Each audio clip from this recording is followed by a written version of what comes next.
So good evening everyone. Today we are right now standing in front of UPSC exam, which is also known as Unpredictable Service Commission. And today we are standing over here, we are protesting again that the government is not conducting the IRMS for the last 4 years. And these are the students, those who have come from the length and breadth of the India, and they want to raise their voice against the government which is not conducting the IRMS. And since we know that this is the dream job for every engineer, right, whether they are from mechanical, civil, so we are conducting the protest with the leadership of our beloved Ram sir and Ajay sir, and we have got the number of students right from the various parts of the India. So let us first know from the Ram sir, what is his view from the IRMS. Students are waiting from 3 years. How much time we have to wait? कितना wait करेंगे? अगर आप job नहीं दोगे तो फिर preparation करने का फायदा क्या? बीटेक करने का फायदा क्या है? यहाँ जितने बच्चे खड़े हैं, कोई आईआईटी से पास आउट है, कोई एनआईटी से पास आउट है। आईआईटी और एनआईटी से क्या कराना है? पकोड़े बिछवाने हैं क्या? पकोड़े बेचेंगे वो। आईआईटी एनआईटी फिर बंद कर दो, आप नहीं करवाने की जरूरत है। अगर आपको जॉब ही नहीं देनी है, group A services if you are withdrawing and exam के बाद आप विड्रॉ कर रहे हो, तो इसका मतलब आपकी मंशा बिल्कुल साफ है कि आप लोग जॉब देना ही नहीं चाहते हो।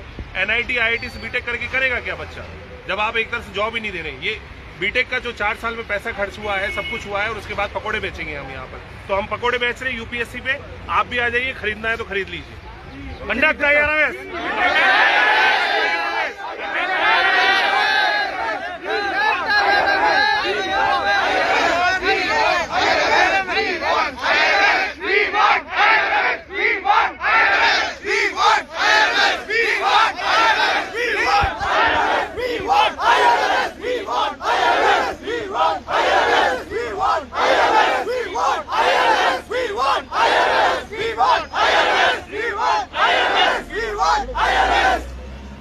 आप लोग अपना वो उसका देखो ना, जब तक मैं फिर आता हूँ आपके पास।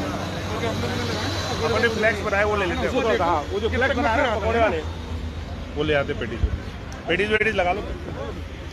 तो जैसा हम देख रहे हैं यहाँ पर कि लोगों में उत्साह के साथ साथ गुस्सा भी है गवर्नमेंट को लेकर। गुस्सा इस बात को लेकर है कि जब 2019 में नोटिफिकेशन में जब रेलवे की सीट्स आई थी, एग्जाम के बाद वो सीट विड्रॉ कर ली गई थी, ये कहकर कि हम लोग जो है IRMS लेकर आएंगे और इंजीनियर्स को एक नया मौका देंगे रेलवे को ज्वाइन करने के लिए। बट ऐसा यहाँ पर लग रहा है कि पिछले 4 साल से वो सीटें नहीं आई हैं, तो या तो अंदर ही अंदर गवर्नमेंट कुछ प्लान कर रही है, या कुछ देयर इज समथिंग फिशी, और may be the government is not willing to give the job to the railways engineer. So अब पिछले 3 साल से ये जो वॉइड क्रिएट हो गया है कि हर साल जो लगभग 250 से ज़्यादा इंजीनियर जो आते थे यूपीएससी इंजीनियरिंग सर्विसेज के थ्रू, और लगभग 150 से 250 बच्चे जो आते थे IAS सिविल सर्विसेज के थ्रू, तो लगभग हर साल 400 से 500 जो लोग ज्वाइन करते थे ग्रुप ए पोस्ट में, अगर आप देखें पिछले 4 साल से वो पोस्ट ज्वाइन नहीं गई हैं।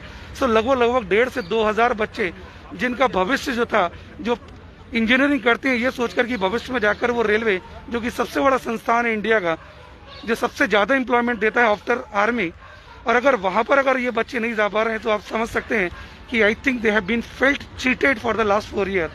सो it's our humble request from honourable railway minister, from honourable our PMO, and those whoever is the concern person, honourable chairperson of the railway, कि प्लीज़ आप जो भी है इस पर जो भी डिसीजन लेना है आपको, चाहे आप ये पोस्ट ला रहे हैं नहीं ला रहे हैं, जो भी आपका डिसीजन है वो डिसीजन जो है आप फुल एंड फाइनल करें, सो दैट अकॉर्डिंगली बच्चा जो है अपने फ्यूचर की तैयारी कर सकता है। तो इसके बाद यार अभी हम फिर और ज्वाइन करेंगे। There are some more student those who are willing to express their views, so will join after some time. Thank you, and please जितना ज़्यादा हो सके डियर्स को हैशटैग करें, प्लीज़ इसको शेयर करें, और हैशटैग कंडक्ट IRMS की एक मुहिम जो है, जो हम चला रहे हैं, आप इस मुहिम के साथ जुड़ें और आप इस मुहिम को आगे ले जाएं। Thank you.